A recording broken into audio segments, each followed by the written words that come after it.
तो कैसे हैं दोस्तों आप सभी। आज आपके लिए मैं ले आया हूं बहुत ही काम की वीडियो। अगर आपको गवर्नमेंट जॉब में इंटरेस्ट है तो ये वीडियो आपके लिए लाइफ चेंजिंग हो सकती है। थोड़ा फास्ट बोलूंगा लेकिन जो बोलूंगा बहुत ही काम का बोलूंगा, क्योंकि बहुत ज्यादा इंफॉर्मेशन मुझे देनी है आप लोगों को। तो वीडियो को ध्यान से देखिए, एंड तक देखिएगा, स्किप मत करिए। कोई भी पार्ट हो सकता है किसी पार्ट को आप स्किप कर दे, वहां बहुत इंपॉर्टेंट इंफॉर्मेशन मिस हो जाए आपसे। तो आज हम बात करने वाले हैं एसएससी स्टेनोग्राफर के बारे में, और मेरा पूरा चैनल एसएससी स्टेनोग्राफर के लिए ही डेडिकेटेड है। आपको इसके बारे में डिटेल्स बता देता हूं। ये ऐसी एग्जाम है जहां पे अभी तक इतना कंपटीशन नहीं आया है। मतलब आप समझ सकते हैं 2021 आने वाला है। गवर्नमेंट जॉब्स की इतनी डिमांड है, खासकर कोरोना पैंडेमिक के बाद में तो गवर्नमेंट जॉब वाले ही मजे कर रहे हैं। तो ऐसे टाइम में अगर कोई जॉब है जहां पे कंपटीशन कम है तो यार उसके बारे में आपको डेफिनेटली पता होना चाहिए। और खासकर अगर आप मेरे चैनल पे आए हैं तो आपको वैल्यू तो जरूर मिलनी ही चाहिए। तो ये स्टेनोग्राफर होती क्या है, शॉर्ट हैंड क्या होती है, काफी सारे डाउट्स है, मैं सब क्लियर करता हूं एक एक करके। जैसे मैं आप लोग को दिखा दूं कि ये ऐसी कोई लैंग्वेज होती है, इंग्लिश में लिखा हुआ एक सेंटेंस 800 वर्ड्स का सेंटेंस है, इसे छोटा करके शॉर्ट हैंड में लिखा जाता है। तो ये जो भाषा है इसे शॉर्ट हैंड कहते हैं। हिंदी में आशुलिपि कहते हैं, इंग्लिश में होती है और हिंदी में होती है, बाकी काफी सारे लैंग्वेजेस में होती है। बट मेनली सेंट्रल गवर्नमेंट के जॉब्स के लिए हिंदी और इंग्लिश ही प्रेफरेबल रहता है। स्टेनोग्राफर्स लोग अलग अलग स्पीड पे लिख सकते हैं, जैसे इसमें आप देख सकते हैं ग्रेड सी और ग्रेड डी। तो ग्रेड सी वाले 100 वर्ड्स पर मिनट पे लिखते हैं और ग्रेड डी वाले 80 वर्ड्स पर मिनट पर लिखते हैं। जैसे मैं बात कर रहा हूं अभी, तो मैं 30 से 40 वर्ड्स पर मिनट की स्पीड से बात करता हूं, लेकिन एक स्टेनोग्राफर जो स्टार्टिंग उसकी स्पीड होती है वो 80 वर्ड्स पर मिनट की स्पीड होती है। तो आप समझ सकते हैं कि एक स्टेनोग्राफर कितना स्पीड में कोई चीज को लिख सकता है। इन लोग का एप्लीकेशन बहुत जगह होता है, high court, supreme court, parliament में होता है। देन सेंट्रल गवर्नमेंट की बहुत सारी मिनिस्ट्रीज में इसमें ग्रेड पे अलग अलग है। मैं आपको वीडियो के दौरान आगे डिटेल्स में बताता जाऊंगा। गवर्नमेंट जॉब की सबसे पहले अगर बात करें तो हम एलिजिबिलिटी की बात करेंगे, क्योंकि एज क्या है, क्वालिफिकेशन क्या है, क्या डिग्री होनी चाहिए, ये सब काफी मैटर करता है। सबसे पहले बात, थोड़ा सा ऐसे चला गया लेकिन समझ लेना आप लोग क्या लिखा है। एलिजिबिलिटी की बात करते हैं तो यार अगर इंडियन गवर्नमेंट के लिए काम करना है तो भारतीय नागरिक होना काफी जरूरी है। काफी क्या जरूरी है वैसे भी। सेकंड आपका एजुकेशन क्वालिफिकेशन की बात करें तो 12th पास या इक्विवेलेंट डिग्री होनी चाहिए। एज की अगर बात करें तो ग्रेड सी, क्योंकि थोड़ा ज्यादा स्पीड है, ज्यादा एक्सपीरियंस लगता है, इसीलिए 18 से 30 इयर्स की आपकी एज होनी चाहिए। ग्रेड डी के लिए 18 से 27 इयर्स के बीच में आपकी एज होनी चाहिए। और हाल ही में इसका नोटिफिकेशन एसएससी ने निकाला है। आप स्क्रीन पे भी देख सकते हैं कि मैंने एज लिमिट बताई है कि ग्रेड सी और ग्रेड डी के लिए एज लिमिट क्या है इस नोटिफिकेशन के लिए। और मैं आपको हाईली रेकमेंड करूंगा कि आप इस नोटिफिकेशन को भर दीजिए। मात्र 100 रुपए का फॉर्म है, तो पहले फॉर्म भर दीजिए, बाद में एग्जाम देना है नहीं देना है, कैसे क्रैक करना है, वो सब मैं आपको कवर करवा दूंगा। लेकिन फॉर्म भर दीजिए। ऊपर आई बटन में आपको वीडियो मिल जाएगा जहां पे मैंने आपको फॉर्म के बारे में थोड़ा बताया है। तो जैसे आप स्क्रीन पे देख सकते हैं कि अगर आपको ग्रेड सी के लिए अप्लाई करना, आपकी डेट ऑफ बर्थ 2 अगस्त 1990 से लेके 1 अगस्त 2002 के बीच में होनी चाहिए। और ग्रेड डी के लिए आपकी डेट ऑफ बर्थ 2 अगस्त 1993 से लेके 1 अगस्त 2002 के बीच में होनी चाहिए। और बाकी थोड़ा एज रिलैक्सेशन है, जैसे आप स्क्रीन पे देख सकते हैं अपने अभी। तो आपका, मेरा, हमारा, हम सब का सबसे बड़ा मोटिवेशन सैलरी। अगर सैलरी की बात करें तो यार, क्योंकि बिना सैलरी के कौन काम करेगा, कोई नहीं काम करने वाला। तो सैलरी की अगर बात करें तो ग्रेड सी में एक 12th पास कैंडिडेट को, जिसके पास एक शॉर्ट हैंड की स्किल है सिर्फ और कोई एक्सपीरियंस नहीं है, उसको गवर्नमेंट 67,000 पर मंथ की सैलरी देने के लिए रेडी है। 67,000 बहुत बड़ा अमाउंट होता है। और 4600 ग्रेड पे में ग्रेड सी में कवर होता है। और 4200 में 54,000 तक मंथली सैलरी मिल सकती है आपको।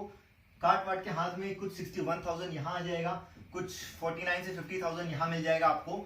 और ग्रेड सी के लिए 100 वर्ड्स पर मिनट की स्पीड की रिक्वायरमेंट है। 4600 की जो ग्रेड पे है वो ज्यादातर सभी मिनिस्ट्रीज में होती है, जैसे ministry of external affairs, election commission, जो ज्यादातर दिल्ली साइड में होती है। और 4200 की ग्रेड पे होती है, जिसमें इनकम टैक्स, सीबीडीटी, बाकी सभी डिपार्टमेंट्स आ जाते हैं। और अगर ग्रेड डी की बात करें 2400 ग्रेड पे, ये सभी 6th पे कमीशन के अकॉर्डिंग है। मैं नीचे डिस्क्रिप्शन में आपको एक कैलकुलेटर दे दूंगा जहां 7th पे कमीशन के बारे में बताया गया है। वैसे अगर हम लोग सैलरीज की बात करें, जो डिफरेंस होता है वो यूजुअली एचआरए और टीए की वजह से होता है। एक्स सिटीज में जो गवर्नमेंट क्लासिफाइड एक्स सिटीज हैं, जैसे मुंबई, दिल्ली, बैंगलोर, हैदराबाद, ये सभी सिटीज में आपको एचआरए 24% तक मिलता है। और जो वाई कैटेगरी की सिटीज होती हैं, जहां पॉपुलेशन थोड़ा कम होता है, वहां आपको 16% तक एचआरए टीए मिलता है, एंड देन 8% जेड सिटीज में। इसी से आपकी सैलरीज में फ्लक्चुएशन होता है, तो ये फिगर्स आपके एक्सिटीज में। और ग्रेड डी की अगर बात करें तो ग्रेड डी में आपके ऑलमोस्ट सभी मिनिस्ट्रीज आ जाते हैं। सबसे ज्यादा प्रेफरेबल कैंडिडेट्स का यहाँ पे रहता है इनकम टैक्स डिपार्टमेंट, ये बहुत ही फेवरेट होता है। मैं आगे आपको इसके प्रमोशन एस्पेक्ट से बताऊंगा, वीडियो के एंड तक रुकिएगा, सब कुछ इंफॉर्मेशन मिलेगी, धीरे धीरे मिलेगी, शांति रखिए, सब इंफॉर्मेशन बता रहा हूं मैं। तो आगे बात करें सिलेक्शन प्रोसीजर की कि आपको क्या एग्जाम देना है, कैसे देना है, कैसे आपको इस सैलरी तक पहुंचा जाए। तो उसमें अगर सिलेक्शन प्रोसीजर की बात करें तो सबसे पहले इसमें प्री एग्जाम देनी पड़ेगी आपको, जहां पे कंप्यूटर बेस्ड टेस्ट होता है, जहां रीजनिंग, इंग्लिश, जीके पूछी जाएगी 200 मार्क्स की। अगर आप ये एग्जाम क्वालिफाई कर लेते हैं, आप कट ऑफ के पार चले जाते हैं, कट ऑफ से वैसे काफी ज्यादा मार्क्स लाने हैं आपको, तो आप स्किल टेस्ट के लिए एलिजिबल हो जाते हैं, जो कि स्किल टेस्ट इस एग्जाम के रिजल्ट आने के 6 से 7 महीने बाद होगा। तो जैसे ही आप प्री एग्जाम दे देते हैं, आपको आपकी स्किल टेस्ट की तैयारी शुरू कर देनी चाहिए। यहाँ पे आपको शॉर्ट हैंड प्लस टाइपिंग, ये दोनों आपको सीखना है। शॉर्ट हैंड सीखने में 2 से 3 महीने चले जाएंगे आपके, या फिर 1 से 2 महीने भी हो सकते हैं, डिपेंड करता है कैसे गाइडेंस आपको मिल रही है, कैसा मेंटर है आपके पास में। शॉर्ट हैंड खत्म कर सीखना है आपको, और मैं तो रिकमेंड करूंगा कि जैसे ही आप ये एग्जाम जिस दिन देकर आओ, आप अपने शॉर्ट हैंड की तैयारी शुरू कर दो बिना रिजल्ट का वेट किए। और शॉर्ट हैंड प्लस टाइपिंग आपको 1 से 1.5 महीने में आराम से 30 वर्ड्स पर मिनट की टाइपिंग आपकी हो जाएगी, जो कि सफिशिएंट है इस एग्जाम को क्रैक करने के लिए। एंड देन ये क्वालिफाइंग इन नेचर है, ध्यान रखना स्टूडेंट्स, आपके जो 200 मार्क यहाँ कट ऑफ में आएंगे, वही आपके डॉक्यूमेंट वेरिफिकेशन तक एलिजिबल होने वाले हैं। तो यहाँ पे जो आप स्किल टेस्ट दे रहे हैं वो बस क्वालिफाई करना है। ग्रेड सी वालों के लिए 5% मिस्टेक और ग्रेड डी वालों के लिए 7% मिस्टेक तक अलाउड है उनके ट्रांसक्रिप्शन में।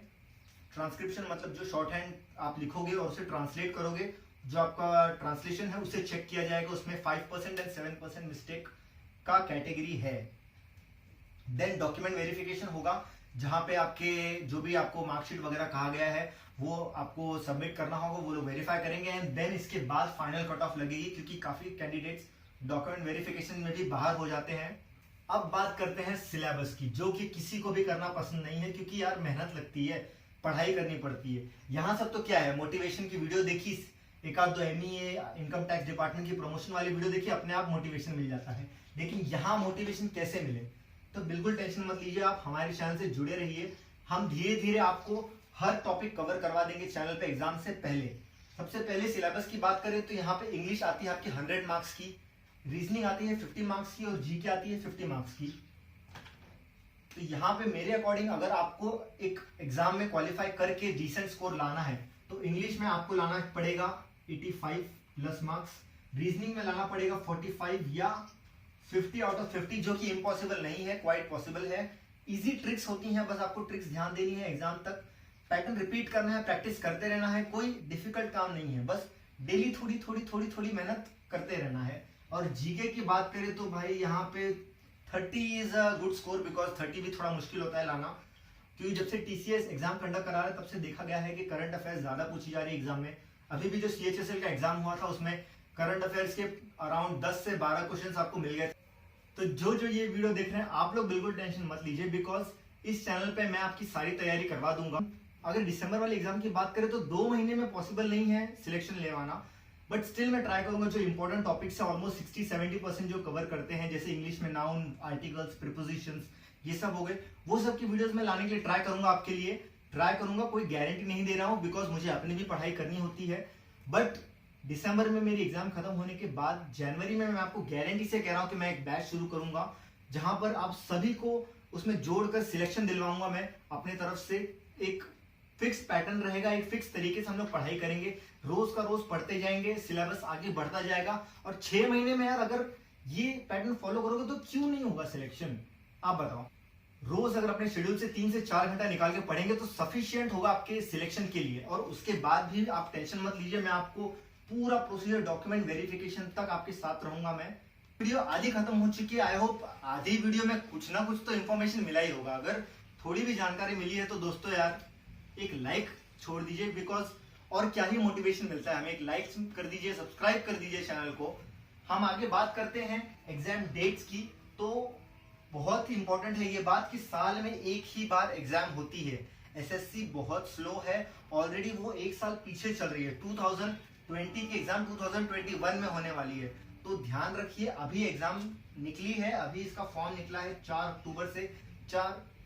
अक्टूबर से 10 नवंबर के बीच में आप फॉर्म भर दीजिए, ताकि बाद में यार कैसा है कि अभी नया एग्जाम पैटर्न आ चुका है और उस एग्जाम पैटर्न के तहत हमको पता चल रहा है कि ऐसे अंदाज लगाया जा रहा है कि शायद मैथ्स भी इंट्रोड्यूस हो जाए। तो यार मैथ्स आने के पहले जब कंपटीशन बढ़ जाएगा तब तक इंग्लिश, रीजनिंग, जीके पढ़ के सिलेक्शन ले लो, आखिरी चांस है यार। कब तक बार बार लगे रहेंगे सिलेक्शन के लिए, कब तक पढ़ते रहेंगे, कब तक तैयारी के टैग के अंदर हम लोग बैठे रहेंगे। तो ये अपॉर्चुनिटी जाने मत दीजिए, फॉर्म भर दीजिए, चैनल को सब्सक्राइब कर दीजिए, आपको वीडियोस मिलती रहेंगी और धीरे धीरे आपकी नॉलेज बेस बढ़ता रहेगा। तो चलिए बात कर लेते हैं वीडियो के सबसे इंपॉर्टेंट बात की क्या बात है तो जैसे खाने के एंड में आपको कैसे डेजर्ट मिलता है तो मजा आ जाता है, तो बस उसी तरीके से कुछ लाल हरा मैंने आप लोग के लिए डेजर्ट रखा है प्रमोशन का। क्योंकि भाई एक बार गवर्नमेंट जॉब मिलने के बाद में हम लोग तो उसे छोड़ते नहीं है, तो प्रमोशन तो पता होना चाहिए ना कि कैसे ऊपर तक जाएंगे। तो सबसे पहले अगर मैं इनकम टैक्स डिपार्टमेंट की बात करूं तो वैसे इंटरनल एग्जाम सभी डिपार्टमेंट और मिनिस्ट्रीज में होती रहती है। इनकम टैक्स डिपार्टमेंट में जैसे इंटरनल एग्जाम्स होंगी, तो आप लोग अगर ये एग्जाम देते हैं तो आप उसे पास करने के बाद एलिजिबल हो जाएंगे इनकम टैक्स ऑफिसर के लिए, जिसकी एग्जाम उसके नेक्स्ट ईयर होगी। और अगर आप वो एग्जाम भी क्वालिफाई कर लेते हैं तो आप बन जाएंगे इनकम टैक्स ऑफिसर। ये पूरा प्रोसीजर 3 से 4 साल का होता है। तो आप ही देख लो भाई कि अगर कोई 12th पास बंदा जो लग रहा है स्टेनोग्राफर की पोस्ट पे इनकम टैक्स डिपार्टमेंट में, वो 3 से 4 साल में बन जाता है इनकम टैक्स ऑफिसर। ऑफकोर्स ये काफी फैक्टर्स पे डिपेंड करता है, जैसे मुंबई में वैकेंसीज काफी आती रहती हैं, भरती रहती, तो वहां इंटरनल एग्जाम ज्यादा होगी। कहीं ऑफ सिटी में है जहां डिपार्टमेंट में वैकेंसी खाली ही नहीं हो रही है, तो वहां इंटरनल एग्जाम्स काफी देरी से होगी, बट स्टिल आपको एक टैक्स असिस्टेंट के बराबर जॉब प्रमोशन का मौका मिल रहा है। अब सेकंड बात कर लेते हैं कि अगर आपने ये इंटरनल एग्जाम नहीं दी या किसी कारण आप पास नहीं कर पाए, आपके डिपार्टमेंट में नहीं हुई, तो क्या होगा। तो ऐसे टाइम पे आपका एक प्रमोशन होगा, जैसे आप स्टेनोग्राफर ग्रेड डी पे अगर लगते हैं 2400 के ग्रेड पे, तो कुछ साल बाद आपका एक प्रमोशन होगा जहां पे आपका ग्रेड पे बढ़ जाएगा, आप 2400 से 4200 हो जाएंगे। नंबर बस स्विच होने की देरी है और आपका ग्रेड पे काफी बढ़ जाएगा। कुछ टाइम बाद आपका और प्रमोशन होगा, आपका ग्रेड पे और इंक्रीज हो जाएगा, सैलरी इंक्रीज होगी, लेकिन आपका वर्कलोड और वर्क लाइफ बैलेंस सब सेम रहेगा। ऐसा नहीं है कि आपका काम बढ़ जाएगा, ऐसा कोई दिक्कत की बात नहीं है। एक स्टेनोग्राफर को एक क्लर्क से ऊपर की पोस्ट रहती है और उसकी जवाबदारी सिर्फ उसके ऑफिसर के लिए रहती है, जो यूजुअली क्लास 1 और क्लास 2 के ऑफिसर्स रहते हैं। और वर्क लाइफ बैलेंस भी काफी अच्छी रहती है स्टेनो की जॉब में, क्योंकि आपके पे वर्क प्रेशर ज्यादा नहीं रहता है। फिर फाइनली आपका एक और प्रमोशन होगा जहां आप प्राइवेट सेक्रेटरी बन जाएंगे और आप पीएस की लाइन में चले जाएंगे। बट यहां जाने से अच्छा तो मैं यही प्रेफर करूंगा आपको, अगर आप 3 से 4 साल में इनकम टैक्स ऑफिसर की पोस्ट पर जा रहे हैं तो ये थी मेरी वीडियो स्टेनोग्राफर के जॉब प्रोफाइल के बारे में। कैसी लगी आप लोग को वीडियो कमेंट्स में बताइए, और कोई भी अगर डाउट है तो कमेंट कर दीजिए, मैं कोशिश करूंगा कि आपके कमेंट्स का रिप्लाई कर दूं। और एक बहुत ही खास निवेदन है आप लोगों से कि प्लीज इस वीडियो को अपने दोस्तों में शेयर करिए, क्योंकि यार आज के टाइम पे हम लोग सोशल सर्विस और किसी को पैसों से तो मदद कर नहीं पा रहे हैं। तो अगर एक वीडियो शेयर करके किसी की लाइफ बन रही है, किसी के घर पे रोजगार आ रहा है, तो यार इससे बड़ी बात मुझे नहीं लगता कोई हो पाएगी। तो वीडियो को अपने दोस्तों में शेयर करिए, क्योंकि स्टेनो में यार बहुत कम कंपटीशन है। अभी आपको भी जॉब मिल जाएगी, आपके दोस्त को भी जॉब मिल जाएगी, तो स्वार्थी मत बनिए, दोस्तों में शेयर कर दीजिए वीडियो को, चैनल को सब्सक्राइब करिए, क्योंकि ऐसी वीडियोस काफी आने वाली हैं आपकी जानकारी बढ़ाने के लिए, क्योंकि लोगों में जानकारी नहीं है। मैं आपको अपनी पर्सनल स्टोरी कभी फुर्सत में बताऊंगा अच्छे से, कि जानकारी ना होने के कारण मेरा पूरा 1 से 1.5 साल वेस्ट हुआ है, लेकिन वो सब बात कभी फुर्सत में करेंगे। आज के लिए आप लोग ये वीडियो को लाइक करिए और चैनल को सब्सक्राइब कर दीजिए और दोस्तों में शेयर जरूर करिएगा वीडियो को, क्योंकि जानकारी देना आपका फर्ज है। सामने वाला उसका यूज करे ना करे वो तो उसकी मर्जी है। चलिए मिलता हूं आपसे ऐसे ही किसी वीडियो में, तब तक के लिए नमस्कार।